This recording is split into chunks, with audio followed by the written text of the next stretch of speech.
Broadcasting across California, you're watching The Issue Is. And welcome to The Issue Is. I'm Elex Michaelson. We've got such a smart panel this week and so much to discuss. We're getting straight to them. With us, the winner of the Newlywed Game, Peter Hamby, the host of Snapchat's Good Luck America and one of the founders of Puck News, which is awesome. He's hosted one of my favorite podcasts. It's called The Powers That Be, and it looks at the intersection of news and politics and entertainment and tech and media. Mike Murphy is a longtime Republican strategist who helped folks like John McCain, Mitt Romney, and Arnold Schwarzenegger, and not Donald Trump. He is the host of another one of my favorite podcasts, Hacks on Tap, which he hosts with David Axelrod and Robert Gibbs every week. I learn from each of you every week, so it's great to have you here to help teach our audience. Welcome, guys. Thanks for having us. Yeah. Good to see you. Okay, so let's start with the issue of homelessness, which of course is the biggest issue in California and the whole state, but especially bad here in LA County. We got some new results for the new homeless count. I want to put up on the screen. Year over year, homelessness up 9% in LA County, up 10% in LA City, and since 2015, it's up 70% in LA County.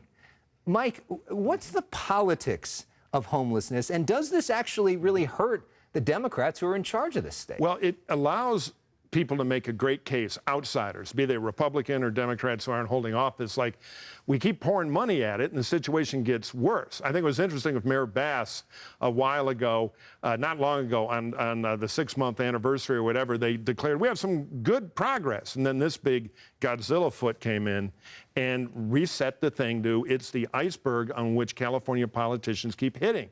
Very hard problem to solve, and most of them are part of a system that doesn't really have the tools to solve it. And so, yeah, I think it's trouble. And in fairness to Bass, this count was done in January, just a few weeks after she took office, so it'll be interesting to see. Next year will be more of a sense of what she's done.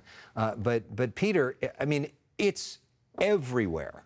Yeah, I mean, Ron DeSantis, you know, not the front runner, but maybe the Republican nominee, came to San Francisco recently and literally just posted up in some corner of the city and filmed in front of tents, in front of probably some addicted folks. Look at the mess that California is. We don't want the rest of the country to be like this. He routinely attacks Gavin Newsom for California being a mess. Look, this is anecdotal, less journalism. If you leave California, if you're on social media, it's the #1 thing people say about Los Angeles. Like, ooh, even if you go down to San Diego and take an Uber, I would never live up there. You step on needles in Venice Beach. Look, some of that is exaggerated, but some of it's not. And as a Venice resident, I think that's the case. And it is true when you travel other places, you notice there aren't as many homeless people. Mike, Peter brings up Gavin Newsom. Obviously, Ron DeSantis brings up Gavin Newsom. Does this stick to him? Because it seems like right now he's having a good run of things. Yeah, but he's also, you know, a bag of cement can win the governor's race here if it has a D painted on it. It's just the nature of it. If Gavin Newsom was in Utah, he wouldn't be elected governor. There'd be a Republican who's politically bulletproof. So, but he's on the back 9 now. I mean, he's been reelected. I think he would like to run for president. They're doing lots of weird little presidential stunt stuff without getting in Biden's way, but, you know, I'm easy to find in the yellow pages should we need a Democratic nominee. You know, I got a big ad with my picture. Yeah. But if he does eventually run in a cycle or two, if we are still branded not the opportunity state, but the left-wing homeless paradise state, it's going to be a huge albatross for him. Yeah. Remember Mike Dukakis, the Massachusetts Miracle, which died on a second look. And for our younger viewers, the Yellow Pages is a phone book that used to be up where you could look up people. You couldn't type into it. It wouldn't do all the work, but you could flip pages. Peter, it's really striking, though, in sort of right-wing media, there seems to be this assumption that Gavin Newsom is going to be the nominee. Tucker Carlson said it recently. Tommy Lahren said it recently, that there's going to be this plot where somehow Biden's out and Newsom is in. Why do you think you keep hearing that on the right? I'd like Mike's take on this, but do you remember that book, speaking of something from the Yellow Pages era, Men Are From Mars, Women Are From Venus? I've always thought this. Republicans don't understand Democrats and certainly how Democratic politics works, the machinery of it. And Democrats don't understand Republican politics. That's just probably why the parties exist in the first place. The idea that, like, Biden is going to dump Kamala as VP or Biden's not going to run and Democrats are going to put up Newsom, that's just, like, not going to happen. I do think Newsom is crafting this space, and our mutual friend Jonathan Martin wrote about this after the midterms, where Newsom was thinking Democrats were going to get thumped in the midterms, Fast forward a couple days, oh, I'm going to be Biden's #1 surrogate here. That's the act he's doing right now, to go to bat for Biden and be more combative, perhaps more articulate in certain ways, maybe step in if something does happen. But man, I thought you told me we were going to talk about the California Senate race today, so I was looking up some polling about that.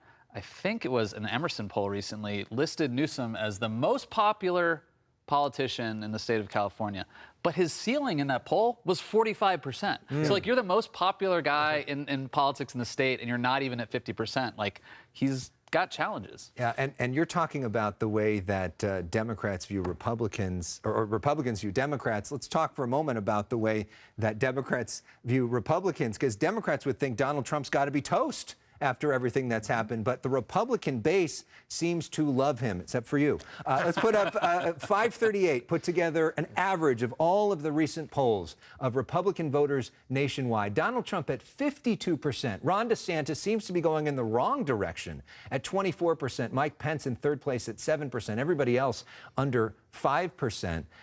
Are the indictments helping? I know you hope that they don't, but is the base, what's going on with the base? Cold-eyed politician. I've been in the Republican business for over 30 years. And here's a little secret from the National Consultant Union Hall. Don't trust early national primary polls if there's a contest. Because if a bunch of voters, Republicans and independents in Iowa and New Hampshire, decide no more Trump, this thing will flip and crumble immediately. So these national polls are fun. They keep cable news busy. I can only quote the great Milt Gewirtzman, who I'm always trying to make famous, the late great Milt Gewirtzman, who was a Democratic operative, very smart guy. He formed the Gewirtzman rule: don't trust national polls till after the first primary contest. And when I look at that poll, at 52%, all right, there's a dog food all the Republicans know, Trump chow. It's doing 52%. That means 48% have tasted it and are looking in other places. That shows vulnerability early. Now, whether or not people can operate, that's a big question. But the fact so many Republicans are now in, 3 years ago, if you said, you know what I'm going to do? What, Governor Murphy? I'm going to go primary Donald Trump. You know, your car would explode. Now, there's somebody jumping in every week. It is a sign. And one of the people that was supposed to be the leader in all this is Ron DeSantis. He's still in second place, but not necessarily getting great marks from political reporters so far. No, and like, I agree with Mike. I think national polls, cycle after cycle after cycle, the national press gets addicted to these things. What matters are the polling, and there hasn't been great polling in Iowa, New Hampshire, South Carolina. But what matters is those polls. And when you look at these poll numbers you just showed, and I like that you used the pre-Ozempic picture of Ron DeSantis in that graphic. DeSantis in Iowa and New Hampshire still has huge favorable ratings among Republican voters. So Trump went up after his 2 indictments so far in the polls. That was a effect of Republicans rallying to his defense. But DeSantis sinking in the polls doesn't mean that they are eliminating him from the choice. The fact that, as Mike said, Republicans are now open to other choices, about 49% of Republicans either want someone other than Trump or are queasy about Trump. And that wouldn't have happened even just 2 years ago. And so I think it's important to keep an eye out on Iowa polls, New Hampshire polls, and none of this inside baseball stuff really matters until the first debate in August, and whether Ron DeSantis is up to the challenge on that stage to throw a punch at Donald Trump, or someone like Chris Christie throwing a punch at Donald Trump. Well, and let's talk about Chris Christie, because you've got a great podcast out on Powers That Be that sort of does a deep dive into what's happening with Chris Christie. And you lay out this reality that most Republican voters don't want him, but a lot of Republican donors do. What's going on there? And my colleague Teddy Schleifer at Puck also reported a lot of Democratic donors are giving money to Christie and like Super PAC. Christie now occupies this space where it's like never Trump Republicans, people who hang out in green rooms at TV stations like us, and Democrats who like watching him throw punches at Trump. There are some New Hampshire voters. In recent months, he's gone from 1% in New Hampshire to 7% in New Hampshire, according to St. Anselm College polling, which is a good poll. He's not going to win the primary, but he will add volatility to that debate stage. And I think what's important is, unlike 2016, he gives air cover to other Republicans, either to also hit Trump or to be like, you can be the stalking horse. I'll turn the camera and do my thing. And Christie, Republicans don't trust Christie, but I do think he can make things a little more volatile on the debate if he gets stage. in the debate. Yeah, good question. Right. Though he can also buy an hour of time and say, Trump, you're a coward. I'll be sitting here waiting, just call him out. See how Trump's ego handles that. Christie can be a catalyst here. What we're having is a Republican family discussion. And we got one brother-in-law saying, Uncle Elmo's crazy and we got to take the car keys away, or he's going to crash the car and we're all screwed. And well, you can't talk about Uncle Elmo like that. You're all right, go home. And they throw the mean uncle out. And then there's a talk, what do we do about Uncle Elmo? So Christie is starting the wheels moving because he's showing the other guys you can do it. And after Christie started, they all started inching over a little bit. And the money's pushing harder because the money doesn't want to lose. And everybody in the party except the hardest core Trump people, which is not 50%, it's 20, think Trump loses to Biden. They think he's the one guy Biden might be able to beat. And so now in Iowa and New Hampshire, you got $1 million on the air in new television every week from other people getting famous who all look like they can beat Biden. So you got to let this thing cook before you taste it. And that's what the end of this year in Iowa and New Hampshire is. This time in New Hampshire, when I was with McCain, we were starting the campaign. We were 3% in the polls. I remember I was in a diner. A guy said, you know who I like? I like that governor, McCain Andrews. And that was a highly educated. It takes time for it to cook. And that's what the media business, it's hard because every day on cable TV has to be treated as the very important day in the campaign. Well, Ron DeSantis today tripped over his shoelaces in a stunning reversal. You got to let it cook. Well, after this segment, Uncle Elmo's at 7%. Yeah, we got a new candidate. With crazy times demand crazy leadership. Yeah. I think Elmo has a shot. Up next, our panel is going to be back to talk about President Biden, what's going on with him. But we go to break with a historic week in California politics. Robert Rivas officially sworn in as Speaker of California's Assembly after 7 years of Anthony Rendon in that job. All of California's top leaders on hand for the big celebration, which included plenty of music. So we go to break with some gospel. The best is yet to come. The best is yet to come. Hold on, my brother, don't give up. Hold on, my sister, just look up. There is a master plan in store for you. There's a new buzzword in the White House, Bidenomics. Bidenomics is about building an economy from the middle out and the bottom up, not the top down. The White House is trying to make the phrase Bidenomics stick around the country, but will that work? Back with our panel. Peter Hamby, Mike Murphy, both with us. Peter, does this make sense? Bidenomics? I mean, you know what they're trying to do here is all about the economy, right? Yeah, I think Biden has a very strong story to tell on the economy. Unfortunately, the main guy is not a very good storyteller other than a few lines at a time. Created more jobs than any president in modern history. Granted, a lot of that was post-pandemic, but still, it's a good story to tell. Inflation has been coming down for 11 straight months. The thing with phrases like this is Bidenomics might work, I guess, but Republicans can also just take Bidenomics and make it however they want to define it too, like the inflation president, gas prices, et cetera. But, I think he has a very good story to tell. The problem is he's not a very good storyteller. And we also live in a media environment. It's very fractured. We have a lot of tune out among normal people, independent voters, low information voters who aren't really following politics every day. And so, the narratives from last year about high gas prices, the price of eggs are still around, even though the facts are there. So, once we get into the campaign, they start to put paid media, surrogate stuff behind this. Hopefully the economy is better. Maybe it'll work, but it seems kind of gimmicky. And is the age thing an issue? I mean, this week we find out that he has a CPAP machine. He had this event with Nicole Wallace where he's on the air with her and just sort of walks off at the end. I mean, every week it seems like there's something that just plays into this narrative that he's an old guy. I think they're kind of in a bad perfect storm now, but their therapy animals saying, oh, don't worry, Trump's going to win. He's invincible. Turn on cable TV, and we can beat him. If I were them, I'd be planning, what if Trump isn't the nominee? Because he's got two interlocking problems. There's a polling number we pay a lot of attention to called the right track, wrong track. Are people mad or happy? Are things going in the right direction? We're at 70% wrong track. That is fire the president kind of number, and they got a year to move it. So they're right that the economy is the issue. The too clever by half department should not work so late at the White House because Bidenomics says Biden economy. And if he owns the economy right now, he's sunk. So what they got to do is give him explain, be honest. Things are tough. Second, there's some green sprouts. There's some good news. And three, here's what I got to do, and here's who's going to win and who's going to lose. Here's whose side I'm on. Now, the old thing is really tough because it's always there. Right. It's like having antlers. He can come in and say, I've knocked down inflation a point, and the press goes, what about the antlers?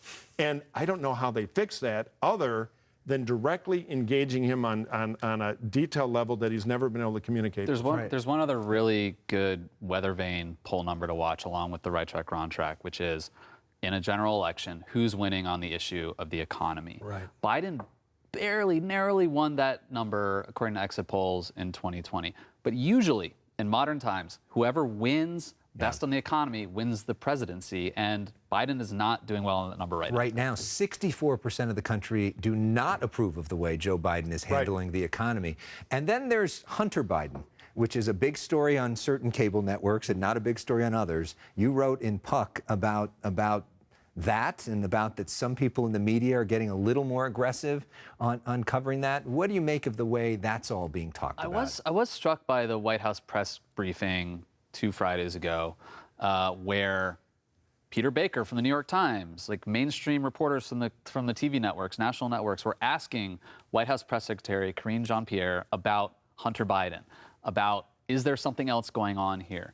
That only jumped out at me because I don't necessarily think right now it's going to move the needle with independent voters or anything like that. But until now, it's really felt like this story has been confined to Rupert Murdoch media, Breitbart, the Daily Wire, just sort of like right-wing internet media. House Republicans are screaming about it every day. Even though there's no smoking gun connecting any of Hunter's business dealings to President Biden, they're throwing chum in the water to muddy the waters. And it just reminded me a little bit of 2016 when the right-wing web sort of pushed these negative stories about Hillary into the mainstream media gradually, and, you know, bada bing, bada boom, 3 days before the election, email server, doubts about Hillary's trust. I don't think the same trust issues apply to Biden as they did to Hillary, but it is interesting that the story doesn't seem to be going anywhere for Biden. Mike, one thing that could help Joe Biden is the Supreme Court. We saw what they did on abortion. That helped Democrats last year. Now this week on affirmative action, a big move. Does that galvanize the left? Does that help him? We're in kind of a new era in politics where the Supreme Court, and I'm a conservative, I agree with some of those rulings, but politically, when the Supreme Court is perceived for the first time in memory to be taking rights away from people, it creates a whole new issue set to fight over. And the biggest one is abortion rights. The Republicans normally pro-life, now we don't have to talk about it anymore. But then they became the dog that caught the car. And the culture warriors want to double down on this. And that gives the Democrats, and they've proven this at the polls in the last election cycle, a very powerful wedge issue. And there are some other issues now. I don't think they're as powerful by far. But yeah, abortion is going to be a bigger factor than normally. And I think the court in general, in the Senate races and in the presidential. But just quickly on Hunter Biden, it's a distraction. Real voters want to hire an economic manager. So the Republicans investing in this is just therapy. It makes them feel morally superior to the other side. Look at what a bunch of crooks they are. And the Democrats can have the same disease. Can you believe Trump stiffed a waitress today? What an awful person. It's food for their own stuff.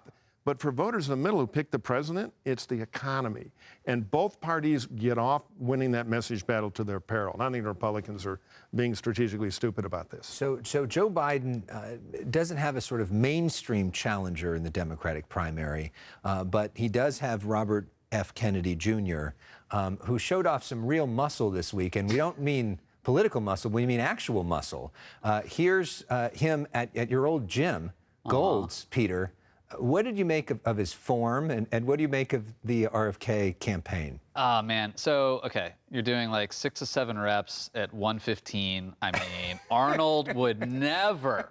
I would never. I could do that in my sleep. Sorry to brag. But I used to work out at Gold's a lot. I talked to my trainer about this. I lift weights with him. He was like, that dude's on gear. Gear is a term for steroids. Right. He looks great shirtless. But, like, look, the people on the internet who are like, this guy will be our most jacked president ever, people who are rooting for RFK Jr., continue to be either sort of like MAGA scoundrels who are like rooting for someone disruptive in the Democratic primary, or the kind of like anti-vax wellness types who shop at Erewhon and share videos of Russell Brand on the internet.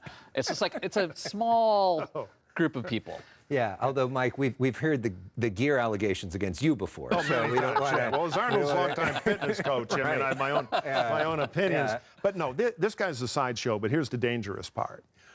The machine that wants clicks and views likes a sideshow. So he gets free attention, which is the old George Lakoff thing. Don't think of an elephant. Well, think of an elephant. The other problem is when the Democrats wiped out the New Hampshire primary and changed the calendar, they opened a place for somebody to, quote, surge against Biden in a half protest vote, creating kind of a phony media story that could elevate it more. So they have some leaks in their boat that are self-created that give a kook like this an opportunity Mike makes to a make smart trouble. point, too, that RFK Jr. is leaning in to the way media works now. He's doing every podcast, he's posting videos on the internet at a time when establishment media is, going down in views. You have to do what you do, which is you do this, but you also, you're on social media all the time. Right. That's how you reach people. And Biden, the Democratic incumbent, is an establishment media beast who is uncomfortable in those spaces. Right. And so, if RFK Jr. goes on Joe Rogan's podcast, people are talking about it. And that becomes the age thing again for Biden. He's sitting there, we got to make a talkie and get our message out. And this guy's all over Instagram, standing on his head in his underwear. More clicks. Are you suggesting not everybody reeds David Brooks in the New York Times every week? Amazingly not. Yeah. So real quickly, the state of the California Senate race. Yeah. Where are we at right now? How do you see things on that front? Well, you got two powerhouse members of Congress, Adam Schiff and Katie Porter. She is a good Elizabeth Warren-style lefty demagogue. So if that horse gets attention, it'll start to run. Schiff has more money, and he's got Nancy Pelosi. And if I were them, I'd weld her right next to him and have a vice candidate for a while. It would help him a little because he's not Mr. Dynamite. The fight will be for the North, where a lot of the Democratic votes are, and there's nobody serious, Barbara Lee, member of Congress, but isn't as big of a political player, up north, and that's another Pelosi angle. So I think Schiff is holding more cards. I'd make him the favorite, but I wouldn't bet my house because Porter, put a camera on her, she'll sell some tickets from the left. Well, of course, Lee would say that she's a serious candidate, but very serious. Yeah, right. Yeah, it's still so early. First of all, Schiff, I do think, is well known, as is Porter, among the Elizabeth Warren set. I think this kind of like white liberals who watch MSNBC a lot know everything about these two. They don't know a lot about Barbara Lee. And what I'm interested in is seeing, do any of these two frontrunners right now, frontrunners because they're both at like 17%, have any rapport with Hispanic voters or black voters in this state? Like, they do seem both like in the domain of white liberals who are giving $5 every time they send out an email attacking Donald Trump. Have people who don't follow politics at all paid attention to these two yet? Right. We'll see when Adam Schiff starts going on TV with all of his money. And one gift is the Republicans have decided to declare a war on Schiff, which is a gift to him. Right. On the other hand, Katie's kind of a natural, and Schiff's kind of head of the accounting committee. We just finished the second fundraising quarter. This was the quarter in which they tried to censure Adam Schiff in Congress. They did? I guarantee you he raised a lot of money. We'll see how much shows up in the report. But she's a good fundraiser, too. And the big question is there going to be a Republican who gets enough support to end up in the top two and essentially end this thing in March of next year? Yeah, a lot of it will be New Hampshire. If somebody can cut Trump in... No, I mean in the California primary. Is there a Republican? Does Eric Early get enough support? Well, or Steve Garvey has been rumored, but this is a hard state for an hour. Yeah. And when you win the primary, then you can kind of take the rest of the campaign off. That's the problem. Right. All right. Well, thanks, guys. We really appreciate you being so smart. Listen to their podcast for more of this stuff. Up next, Rick Caruso on his meeting with the Pope. We go to break with some music with Prince, which I know is what you jam out to every night, Mike, My right? wife is from Minnesota. Minnesota's finest. Yeah, there we go. The Purple Man. You're watching The Issue Is. Thanks for watching.